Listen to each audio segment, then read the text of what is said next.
Meron nga palang natirang gulay na ginagawa noong nakaraan na nagawa ng mashi, kaya yan nga pala ay ginagawa ko din ay lalagyan ko din siya ng itlog. Hello mga kakabs, yan nga pala yung aking gagamitin lang, hindi naman karamihan. At yan nga pala meron ding tirang beans, kaya isasabay ko na rin sa pagluluto. Ang gagawin ko nga pala ay gigisahin ko lang, lalagyan ko lang din siya ng itlog. At una muna akong magluluto, ayan nga pala, ay igigisa ko muna lahat ng aking mga pangsangkap at hahayaan ko muna at saka muna ako maglalagay ng aking mga iba pang gagamitin. At nung natapos na nga ako ng pag-isa ito, sinunod ko na nga yung ayan nga pala ay talong lang din naman yan at saka syempre yung beans. At tinimplahan ko na, nilagyan ko na nga pala ng magic cubes at sinunod ko na rin ng paminta.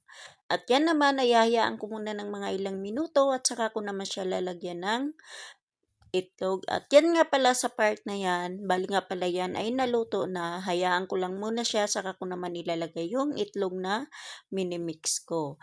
Masarap sana to kung ampalaya pero mas masarap din naman pala yung ganitong luto. Kaya pag may nakikita ako mga ano dito gulay kaysa itatapon lang, gagawan ko na lang din ng paraan.